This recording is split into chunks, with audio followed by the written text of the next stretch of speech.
ये जब से संसद चल रही है आजाद भारत में, उसमें ये सबसे शर्मनाक घटना है। इसने संसदीय इतिहास में आज काली खपूती है। आज इसने एक 70 बरस के सांसद के खून से होली खेली है। वो जो प्रताप चंद्र सारंगी है, मतलब वो सबसे सज्जन व्यक्ति एक तरह से, कि जब इसको बुला के भाजपा के सांसद पकड़ के लाए कि तुमने क्या किया है, तो उस समय इसकी जरा भाव भंगिमा देखिए। वही पहने हुए लौंडों की तरह टी शर्ट, और किस तरह से ये बड़े हिकारत से कहा गया, अरे इसने खुद मुझे धक्का दिया। आज उसने 2 सांसदों को अस्पताल पहुंचा दिया, तीसरी महिला सांसद के साथ। अब मैं वो क्या, वो शब्दों को मैं इस्तेमाल नहीं कर सकता कि उसके। सर बहुत बहुत नमस्कार सर। नमस्कार मनीष जी, दर्शकों को भी नमस्कार। सर आप उसके पहनावे पे कहते थे अधेर क्या है। आज बौद्धिक रूप से राहुल गांधी ने दिखा दिया। मैं बार बार मुझे लगता है कि शायद सचमुच क्या ये हुआ है कि राहुल गांधी को लगता है कि 240 ही बड़ा होता है और इस सरकार अब उनकी प्रधानमंत्री बनने का सपना खत्म हो गया, तो इस उदंडता पर उतरे। संसद में जो दृश्य दिखा, एक बुजुर्ग गरीब सांसद को जो जिस तरह से चोटिल किया गया, एक महिला सुडील ट्राइब सांसदों के साथ जिस ढंग का व्यवहार ये सड़क छाप की तरह राहुल गांधी ने किया, जो और हम और आप नहीं कह रहे हैं, ये मेंबर पार्लियामेंट ने राज्यसभा में कहा है। इस व्यवहार के बाद जो बीजेपी एक्टिव हुई है, जिस ढंग की धाराएं लगी है, इसमें तो राहुल की गिरफ्तारी तय है। और ये संसद परिसर में हुआ, इसलिए वो पार्लियामेंट वाला रूल तो इनके ऊपर लागू नहीं हुआ कि पुलिस एफआईआर दर्ज नहीं कर सकती। एफआईआर तो हो गई है। मनीष जी, इसको उजड्डता कहना, इसको गुंडई कहना, इसको उच्छृंखलता कहना, अनुशासनहीनता कहना, अपने आप को धोखा देना है। ये हम लोग लगातार कह रहे हैं कि ये आदमी कठपुतली है, इसके मास्टर कहीं और बैठे हुए हैं। और आज जो कुछ हुआ है संसद परिसर के अंदर, तो ये जब से संसद चल रही है आजाद भारत में, उसमें ये सबसे शर्मनाक घटना है। इसने संसदीय इतिहास में आज काली खपूती है, या कहूं कि भारत के इतिहास में जो आजाद भारत का इतिहास है उसको इसने काला किया है। आज का बड़ा काला अध्याय है, क्योंकि आज इसने खून की होली खेली है। आज इसने गुंडई या उच्छृंखलता या उजड़ता का अपना परिचय नहीं दिया है। आज इसने एक 70 बरस के सांसद के खून से होली खेली है। वो जो प्रताप चंद्र सारंगी है, मतलब वो सबसे सज्जन व्यक्ति एक तरह से, वो अभी तक जब तक सांसद नहीं बने थे वो साइकिल से चलते थे। उनके ऊपर जब 2019 में जीते थे तब भी उनके ऊपर बाकायदे कई चैनलों ने उसके ऊपर वो बनाई थी। और वो एक तरह से प्रचंड गांधीवादी आप कह सकते हैं, लेकिन वो नक्सलियों से वहां लड़ते रहे उड़ीसा के अंदर। और उसके बाद उनको मोदी ने मंत्री भी बनाया था, बाद में फिर वो नहीं बने और दोबारा फिर सांसद बने हैं। और 70 वर्ष की उनकी आयु है। और उनको जिस तरह से मारा है, उनका जो मैं चित्र देख रहा था टेलीविजन पे, तो मेरी रूह कांप गई मनीष जी। जरा दर्शक इसको समझें, क्योंकि ये कोई सड़क छाप गुंडों की लड़ाई नहीं हो रही थी। ये कहीं सड़क पर या किसी होटल में या किसी दारू के अड्डे पर लड़ाई नहीं हो रही थी।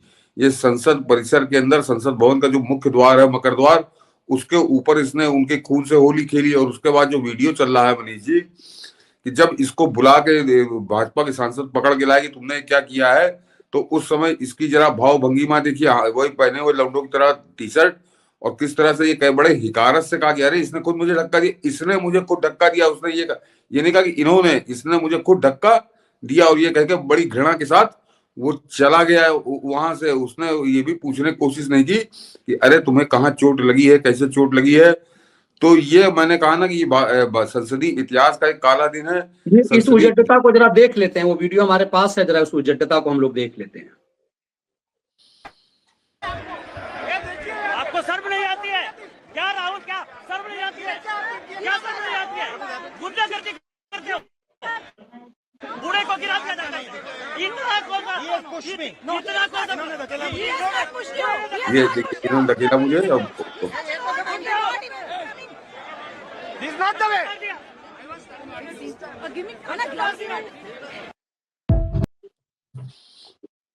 तो मेरा इशारा मनीष जी है कि मैंने कहा ये कठपुतली है, इसके बस का कुछ नहीं है, इसके बस का चूहा मारना भी नहीं है। और ये इस तरह से इसने हरकत की, तो जो मास्टर बैठे हैं, जो इसको चला रहे हैं और भारत को तोड़ने की साजिश रच रहे हैं, वो जो विदेशों में बैठी ताकतें हैं, जिनका एक कठपुतला बना घूम रहा है, कि मनीष जी उन्होंने आज अपने इरादे बड़े साफ कर दिए। क्योंकि अब उनके समझ में आ चुका कि हम मोदी से किसी भी राजनीतिक मोर्चे पर नहीं जीत सकते। तो उन्होंने आज इसने ये दिखाया है, तो ये उनके इशारे में कर रहा है कि आने वाला समय, मतलब ये खून की होली खेलेंगे आम जनता के लोगों से, और ये लहूलुहान करेंगे संसद के अंदर। दर्शक जरा याद करिए, और आपको ये 2001 में जो घुसे थे आतंकवादी जब संसद के अंदर, तब उन्होंने वहां हमारे कुछ जवानों की हत्या की थी, तो वो होली एक खेली गई थी। और उसके बाद 2001 के आतंकवादी घुसने के बाद आज ये दूसरा राजनीतिक आतंकवादी घुसा है संसद के अंदर, जिसने वो जो आतंकवादी आए थे पाकिस्तान के, वो भी हमारे जवानों को मार के गए थे, वहां जो संसद की रक्षा कर रहे थे उनकी हत्या करी थी उन्होंने। लेकिन इसने आज एक सांसद की खोपड़ी फोड़ के, और उनको एक तरह से अगर वो जरा सा कुछ और उल्टी सीधी चोट लग जाती तो संभवतः उनकी मौत हो जाती। तो ये इस स्तर पर ये उतर आया है, और अब ये बिल्कुल इस मन में इसने बना लिया है कि हमारे किसी मतलब का नहीं है, हम कहीं नरेंद्र मोदी के पैर के नाखून के बराबर नहीं है, हम भाजपा से नहीं लड़ सकते। तो अब ये हाथापाई पर उतर आया है कि अब ये हत्या करने पर आमादा है। मैंने तो जिस समय घटना देखी थी और ये वीडियो उसी समय आ गया था, करीब 1:30 बजे, मैंने उसी समय ट्वीट किया था कि इसके ऊपर हत्या के प्रयास का मुकदमा दर्ज होना चाहिए। और वो अभी 9:30 बजे खबर आई है कि इसके ऊपर बाकायदे मुकदमा दर्ज हो गया। तो अब दर्ज होने के बाद क्या कार्रवाई होगी, ये गृह मंत्री अमित शाह देखे और दिल्ली पुलिस देखे, ये केवल नौटंकी ना साबित हो जाए। और ये उसके बाद बेशरम जो प्रवक्ता हैं, जो इनके दलाल और चमचे हैं, वो बता रहे हैं कि ये सब तो होता रहता, बड़ी मामूली सा। वो दोनों सांसद आईसीयू में भर्ती हैं, एक प्रताप चंद्र सारंगी जो उड़ीसा के हैं, और वो मुकेश राजपूत उत्तर प्रदेश के हैं, वो फर्रुखाबाद। तो ये आईसीयू में भर्ती है, राम मनोहर लोहिया अस्पताल में है। और ये आदमी कह रहे हैं कि इनके जो चमचे हैं वो कह रहे हैं कि कोई तो सामान्य सी बात है, ये होता रहता। तो अगर इसी तरह से होता रहता तो कल को ये बंदूक लेके आएंगे, कट्टा लेके आएंगे, पिस्तौल लेके आएंगे, चाकू लेके आएंगे, छुरा लेके आएंगे, और ये चाकू और बंदूकों से हमला करेगा ये सांसदों के ऊपर। ये इस स्तर पर उतर आया है क्योंकि इसकी एक ही करतूत नहीं, आज इसने एक और करतूत की है कि इसने नागालैंड की वो सांसद, वो आदिवासी वहां नागालैंड की है, वो सांसद है राज्यसभा में, उनके साथ ये छेड़छाड़ करने पे आमादा हो गया। और उसके साथ इतना बदतमीजी वाला व्यवहार इसने किया है कि वो एक तरह से रोते हुए राज्यसभा के अंदर बता रही थी, और बाद में उन्होंने लिखित शिकायत करी है राज्यसभा के सभापति से कि मेरे साथ इसने जिस तरह का व्यवहार किया। तो मैं कहां पर गई, वो महिला है, नागालैंड की आदिवासी है, कहे आकर मेरे साथ इतना सटके, मतलब उसके शरीर से सटके, और कहीं इतने आक्रामक तरीके से मेरे पास आया और मुझको सटके मुझे घूरने लगा कि मैं सिहर गई उसको देख कर। तो जाहिर सी बात है ये कुछ खा पी कर आया था, कुछ नशा करके आया था ये, और इसकी समझ में नहीं आ रहा था कि करेगा। तो एक तरफ उसने 70 वर्ष के सांसद उनकी जान लेने की कोशिश की, और दूसरे वो जो महिला थी उसके साथ तो भगवान जाने क्या करने के मूड में था, क्योंकि उस महिला की चिट्ठी अपने आप में सब कुछ बता रही है कि इसने कैसा कुकर्म किया है। मैंने देखी शायद उसकी चिट्ठी को निकाल के रखा है, तो मैं पढ़ भी दूं। मनीष जी ने संभवतः दिखाया होगा, उसका ऑडियो वीडियो आप लोग सुन लेंगे तो उसी से स्पष्ट हो जाता है कि क्या कह रही है वो।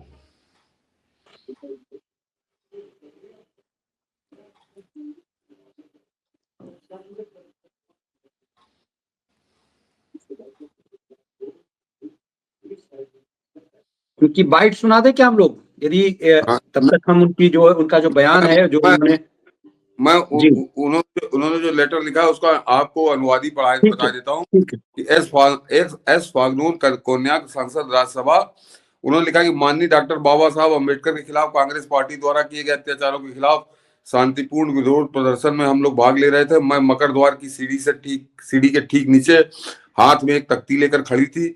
सुरक्षा कर्मियों ने अन्य दलों के माननीय सांसदों के प्रवेश के लिए प्रवेश द्वार पर एक रास्ता बनाया था। अचानक विपक्ष के नेता राहुल गांधी अन्य पार्टी सदस्यों के साथ मेरे सामने आ गए, जबकि उनके लिए एक अलग रास्ता बनाया गया था। उन्होंने ऊंची आवाज में मेरे साथ दुर्व्यवहार किया और मुझसे इतने करीब थे कि एक महिला सदस्य होने के नाते मुझे असहज महसूस हुआ। मैं भारी मन से एक तरफ हट गई और अपने लोकतांत्रिक अधिकारों की हवाला देकर उनकी निंदा की, लेकिन मुझे लगा कि किसी भी संसद सदस्य को इस तरह से व्यवहार नहीं करना चाहिए। मैं नागालैंड के एसटी समुदाय से हूं और मैं एक महिला सदस्य हूं। विपक्ष नेता श्री राहुल गांधी जी ने मेरे सम्मान और स्वाभिमान को ठेस पहुंचाई है, इसलिए माननीय अध्यक्ष महोदय मैं आपकी सुरक्षा चाहती हूँ। ये है वो नागालैंड की सांसद, मतलब नागालैंड की सांसद वो महिला है, उसके वो तो भाजपा की है इसलिए कई उनके साथ वो है। बाकी 240 सांसद या एनडीए के 293-300 सांसद है। अन्यथा ये उस महिला को तो खा जाता, टूट पड़ता उसके ऊपर। ये कितना भूखा प्यासा, क्या इसकी निगाहें हैं, क्या इसकी भावनाएं हैं। तो एक महिला इतनी बुरी तरह से सेहरी है, और उसके बाद ये बेशरम जो है पहन के टी शर्ट और ये नाटक कर रहा है, घूम रहा है, बड़ा गुस्सा दिखा रहा है। तो इसको वास्तव में अब इसके खिलाफ FIR हो गई है और गैर इरादतन चाहे इसको एक बार हिरासत में लेके जरा इसको हवालात में डाले और इसकी पूजा ठीक से करे, क्योंकि ये बनेगा ना, ये बदतमीजी नहीं कर रहा, ये अब ये इस देश की संसद को एक तरह से बंधक बनाने की प्रयास कर रहा है। ये बिल्कुल, जरा हम सुन भी लेते हैं उसको, छोटी सी उनकी बाइट जो उन्होंने राज्यसभा के रूप में। Honorable Chairman, sir, I stand with a very heavy heart to bring a matter of very grave concern to you, sir, for which I've already sought your protection. Today, while protesting, it was a peaceful protest. I was standing outside just below the staircase of Makar Dwar.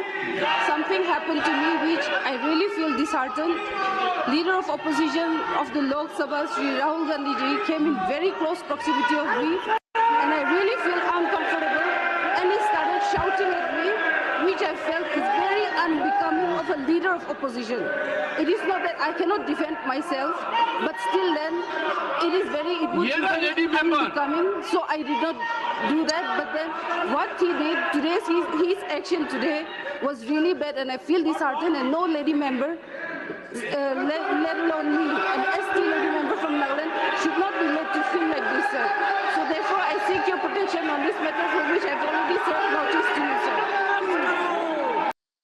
मतलब कुछ ticket ब्लैकियों को तो चक्कागिरी करते हुए हम लोग सदन में देखा था, लेकिन पद की गरिमा होती है। लीडर अपोजिशन यदि इस तरह की उचक्कागिरी करे, छेड़छाड़ करे, मारपीट करे बुजुर्ग सांसदों के साथ। मैंने मनीष जी इसीलिए कहा कि इनके इरादे कुछ और हैं। जो नेता विपक्ष है, कैबिनेट मंत्री का दर्जा होता है और वो इस तरह से हिंसा पर उतारू है। आज उसने 2 सांसदों को अस्पताल पहुंचा दिया, तीसरी महिला सांसद के साथ। अब मैं वो शब्दों का मैं इस्तेमाल नहीं कर सकता कि उसके साथ वो इस इरादे से जाकर उससे सटके खड़ा हो गया। बाकायदे उन्होंने चिट्ठी में लिखा और वो जो बोल रही है उसके अंदर भी बात वो बोल रही है। तो अपने आप जरा सोचिए कि ये गुंडों की ये जरा, हाँ, ये इसकी अदा देखिए, इसकी अदा देखिए। किसी सड़क छाप गुंडा जो पान की दुकान पे खड़े होकर लड़कियों को छेड़ता है, उसको ये मात दे रहा है अपनी इस अदा से। जरा ये देश के नेता विपक्ष की भावभंगिमा है, ये किसी गुंडे की भावभंगिमा है, किसी चाकूबाज की भावभंगिमा है। किस तरह से ये अपना संसद के अंदर ये कर रहा है और आज इसने बाहर अपना उस चरित्र को बाकायदे जो है उस आचरण पर वही आचरण इसने करके भी दिखा दिया। मतलब 2 सांसद अस्पताल पहुंच गए इसके कुकर्म की वजह से। इसने उनकी एक तरह से बिल्कुल सही है कि गैर इरादतन, मैं तो कह रहा था गैर इरादतन उसमें से हटा देना चाहिए। हत्या के प्रयास, ये आज खून की होली खेलने के मूड में आया था और इसीलिए उनको अस्पताल पहुंचाने के बाद उस महिला सांसद पर टूट पड़ा। तो आगे ये कुछ और भी इसके मन में खतरनाक पल रहा है। और दूसरे एक दर्शक और समझ लें, उस पर तो मनीष जी आप कार्यक्रम कर भी चुके हैं। दूसरे आज ये खिसिलाया हुआ था क्योंकि आज 19 तारीख है, आज इसका फैसला होना था लखनऊ हाई कोर्ट में, जिसकी अब 2 महीने आगे डेट बढ़ गई है। तो ये पागल हुआ जा रहा है गुस्से से, क्योंकि ये पूरी तरह से चारों तरफ से, जैसे कह रहे थे, चारों तरफ से लोग इसको बेनकाब कर रहे हैं। इसके बदन पे एक कपड़ा नहीं बचा है और अब उसकी खिसियाहट ये इस तरह की हिंसा के जरिए हिंसा का पर्दा उस पर डालना चाहता है। और मनीष जी ये पहली घटना नहीं है, ये खून बहाने की और मार के सांसदों को अस्पताल पहुंचा देने की ये पहली घटना है। अन्यथा संसद के इतिहास में, विधानसभाओं में तो हम लोगों ने शुरू देखा था और उसकी भी शुरुआत यही उत्तर प्रदेश की विधानसभा से समाजवादी गुंडों द्वारा की गई थी कि संसद के अंदर माइक उखाड़ कर फेंके गए आसन की तरफ। ये 70 साल के इतिहास में पहली बार हुआ और ये पिछले साल 2 साल के अंदर की ये घटनाएं हैं। दर्शक इसको समझें कि किस तरह से माइक उखाड़कर संसद भवन में उसको उखाड़ कर फेंका गया, किस तरह से टेबल पे चढ़ के नाचा गया। और तो और मनीष जी, वो जो खड़गे बड़ा ज्ञान बांटता है, 80-82 बरस का बूढ़ा हो गया है, वो इसको कभी हाईलाइट नहीं करते, चर्चे दलाल नहीं करते, जो राष्ट्रवादी ये भी नहीं करते कि पिछले मेरे ख्याल से पिछले सदन में या पिछले साल की बात है कि वो आकर वेल के अंदर आकर वो हुड़दंग कर रहा था और उसको तब उस समय जो चेयर पे बैठे हुए थे उन्होंने बाकायदे उसको याद दिलाया कि ये हिंदुस्तान के आजाद भारत के संसदीय इतिहास में पहली बार हुआ है कि नेता विपक्ष आकर वेल के अंदर हुड़दंग कर रहा है। तो ये सारी जो बनी बनाई हमारी परंपराएं हैं उनको ध्वस्त करने के लिए आया है। ये केवल विरोध प्रदर्शन नहीं है, गुस्से का प्रदर्शन नहीं है, ये सोची समझी साजिश के तहत कि जिस लीग पर ये देश चल रहा है, कोई पार्टी की सरकार रही हो, उस लीग को हम तोड़ देंगे। नेता विपक्ष 80 बरस का, और वो वेल के अंदर लौंडों की तरह कूद रहा था, गाली गलौज कर रहा था और चेयर को गरिया रहा था।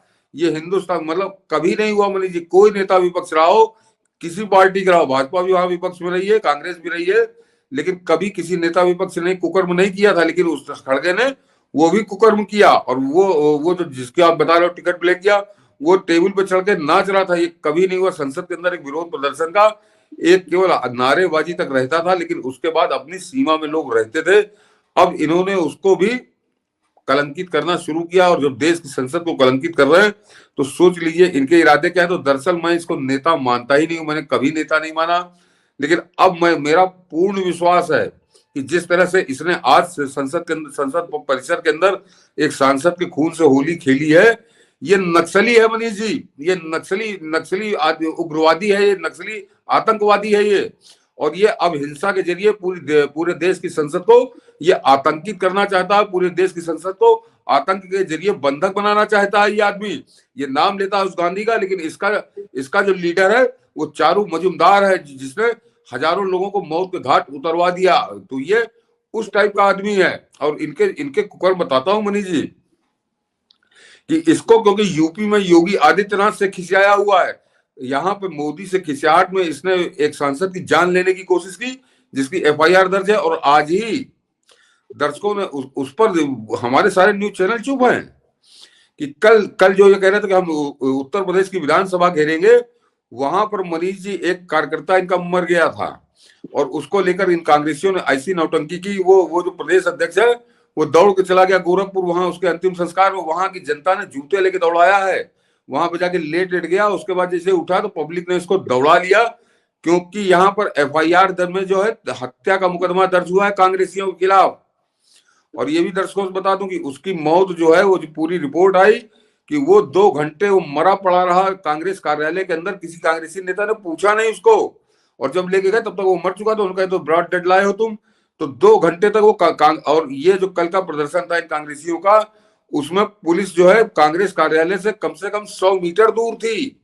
इस चीज को जरा दर्शक समझे कि 100 मीटर दूर उन्होंने अपनी बैरिकेटिंग कर रखी थी कि इसके आगे हम इन कांग्रेसी लफंगों को नहीं जाने देंगे।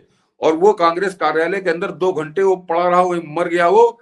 तो उसकी गला दबा के उसकी हत्या की गई, कोई जहर देकर उसकी हत्या की गई, क्योंकि इनको आगे वो पॉपुलैरिटी लूटनी थी। तो इनके खिलाफ कल रात में यहाँ पे लखनऊ के हजरतगंज थाने में हत्या का मुकदमा दर्ज हुआ। और ये भी बता दूं मनीष जी कि वो हत्या का मुकदमा किसी अरे गहरे ने नहीं दर्ज कराया, वो लड़का जो मरा है उसके सगे चाचा ने दर्ज कराया है कि मेरे भतीजे की हत्या कर दी गई। तो ये कांग्रेसी हत्या पे खून खराबा करके राजनीति करना चाहते हैं, क्योंकि इन्होंने जैसे अगर आपको ध्यान होगा कि कार्यकर्ता की मौत हो गई, दोनों भाई बहन कि हम तो उसके घर जाएंगे, लेकिन जब रात में हत्या का मुकदमा दर्ज हुआ और लड़के के चाचा ने दर्ज कराया, तो आज इनके सिर से भूत उतर गया। आज इन्होंने नहीं कहा कि हम गोरखपुर जाएंगे या उस लड़के के घर जाएंगे, क्योंकि वहां पे जनता जूता लेके इंतजार कर रही है कि हम अपनी राजनीति चमकाने के लिए, लाशों पे राजनीति करने के लिए, लाशों की राजनीति करने के लिए हमारे एक जो परिवार वाले थे कि हमारे लड़के को उन्होंने मौत के घाट उतार दिया। क्योंकि जिस कांग्रेस कार्यालय में 100 मीटर दूर खड़ी थी पुलिस का एक सिपाही नहीं था, उस कांग्रेस कार्यालय में वो कैसे मर गया, ये अजय राय बताएगा ये, या कौन नेता के बताएगा? ये कांग्रेसियों ने हत्या करी उसकी, और वो उसके चाचा कह रहे हैं कि हमारे भतीजे को मौत के घाट इन्होंने उतार दिया, क्योंकि इनको राजनीति चमकानी थी। तो कांग्रेसी अब इस स्तर पे उतर आए हैं कि ये अपनी राजनीति चमकाने के लिए, अपने प्रदर्शन को टीआरपी दिलाने के लिए ये अपने कार्यकर्ताओं को ही मौत के घाट उतार रहे हैं। तो कल अपने कार्यकर्ता को मौत के घाट उतारा, और आज इन्होंने एक सांसद की जान लेने की कोशिश की इस राहुल गांधी ने। तो अब ये राजनेताओं की पार्टी नहीं रह गई है। और वो जो प्रमोद कृष्णन जो निकला है यहाँ कांग्रेस से, उसने एक दिन कहा था कि कांग्रेसी वहां कहाँ रह गए, वहां तो कांग्रेसियों को बड़े ढंग से शिफ्ट कर दिया गया, और वहां पर तो कम्युनिस्टों का कब्जा हो चुका। तो वो बिल्कुल सही कहा था। ये तो हम लोग बहुत पहले से कह रहे हैं कि वहां पर कम्युनिस्ट नहीं, अल्ट्रा नक्सल कहिए जिनको, नक्सली हत्यारों, नक्सली गुंडों, नक्सली लफंगों, और उनके ऊपर आवरण उड़ाया कम्युनिस्ट का। तो उन सब कम्युनिस्टों ने, नक्सलियों ने वहां पे कब्जा कर दिया है। और इन कम्युनिस्टों का तो इतिहास है मनीष जी कि ये केवल खून की राजनीति करते हैं, खून की होली खेल के राजनीति करते हैं। तो अब वो कांग्रेस के आज आवरण ओढ़ के वो खून की होली खेलने के पूरे मूड में आ गए हैं। और उसी तरह से कल यहाँ कार्यकर्ता की हत्या की गई, आज यहाँ संसद के एक सांसद की जान लेने की हत्या की। तो इस राहुल गांधी के ऊपर बड़े कठोर धाराओं में मुकदमा दर्ज करके इसको बंद किया जाना चाहिए, क्योंकि इसने जो काम आज तक कभी संसद में नहीं हुआ था वो काम इसने किया है। अब ये इस देश की सरकार निर्धारित करे कि उसको करना क्या है, क्योंकि अगर आपने इसको राजनीतिक उठापटक कर राजनीतिक आरोप प्रत्यारोप का मुद्दा बनाया तो तुम लोग तो चले जाओगे, लेकिन ये देश भोगेगा इस तरह की हत्यारी मानसिकता के लोगों को। बिल्कुल इस तरह की हादसे, और इसीलिए मुझे लगता है कि जिस ढंग से चौतरफा घेरा गया, मोदी सरकार के वरिष्ठतम मंत्रियों का प्रेस कॉन्फ्रेंस करना, उनका उन सांसदों से अस्पताल में जाकर के मिलना, और जिस तरह से राहुल गांधी का आपने प्रेस कॉन्फ्रेंस में जो बॉडी लैंग्वेज देखा होगा, ये पहली बार डरा हुआ था।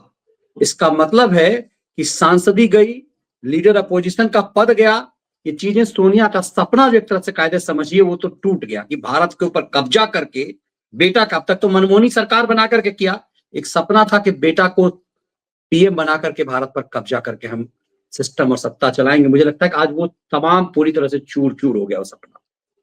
नहीं मनीष जी, आज जब मैंने सारंगी जी का देखा, मतलब वो बेचारे वृद्ध व्यक्ति 70 वर्ष के, उनको जब देखा तो मैं ऐसे ही उबल रहा था जब वो उस भतीजे की बात हम लोग ऑफिस में चर्चा कर रहे थे कि वो जवान लड़का 32 साल का, उसका कत्ल कर दिया कांग्रेसियों ने अपने कार्यालय के अंदर बुलाकर, और आज इन्होंने सांसद की जान लेने की कोशिश की। तो मैं इसको बड़े बड़े उस पर देख रहा हूँ, बड़े स्केल पे, बड़े कैनवस पे देख रहा हूँ कि इन कांग्रेसियों की आगे आने वाली रणनीति क्या है। तो अभी इन्होंने अपने कार्यकर्ता को मारा, अपने साथी सांसद को संसद के अंदर मारा, और जब ये खिसियाएंगे तो ये आम आदमी की हत्याएं करना शुरू करेंगे। ये इनकी मूड है कि खून खराबा करके इस देश में कैसे अस्थिरता करें। तो इनके ऊपर अंकुश नहीं लगा तो इनकी ये हत्यारी मानसिकता हमारे आपके घर तक पहुंचेगी। ये बिल्कुल, ये कह रहे मनीष जी, मैं आपके चैनल का रेगुलर व्यूअर्स हूँ। आज अर्नब के डिबेट में सजाद पुनेवाले ने आपकी और सतीश जी की कही हुई बात एनसीईआरटी वाले टेक्स्ट बुक की फोटो वाली कल का स्टेटस को डिबेट में रखा है। बहुत सारे लोग इस पे कह रहे थे कि वो बड़ा इंटरेस्टिंग था, और आज पूरे कई सारे टीवी चैनलों ने इसको उठाया है। तो चलिए, कम से कम इसीलिए हम कहते हैं कि नैरेटिव बार है, और कांग्रेस की इस बौखलाहट के आप मायने समझ लीजिए कि क्यों इस तरह की चीजें कांग्रेस ने की है। इसकी वजह है कि हताशा है कि अब सरकार अपनी आने की कोई चांसेस दिखाई नहीं दे रही है। इसी बौखलाहट में राहुल गांधी ने इस तरह की हरकतें की है। ये इस बात को अच्छे से समझ चुके हैं कि हम डेमोक्रेटिक प्रोसेस से, लोकतांत्रिक प्रक्रिया के माध्यम से इस देश की सत्ता से कोसों दूर रहेंगे। तो अब इन्होंने दूसरा रास्ता अपनाया जो खूनी है, जो हिंसक है, लोगों की जान लेता है। तो अब ये उस पर चल दिए हैं। और मैंने आपको लगातार 24 घंटे के अंदर की 2 घटनाएं बताई कि कल शाम को इन्होंने अपने कार्यकर्ता को मारा, और आज इन्होंने अपने साथी सांसद जो इनके साथ बैठता है संसद के अंदर, भले वो भाजपा का है, आज उसकी जान लेने की कोशिश की। तो इस तरह से राहुल गांधी अब हत्यारे मोड में आ गया है कि वो खून की राजनीति करना चाहता है। वो लोकतांत्रिक और बैलेट और ईवीएम इनकी राजनीति करना चाहता है। वो खून से रंगी हुई राजनीति वो करने के मूड में है।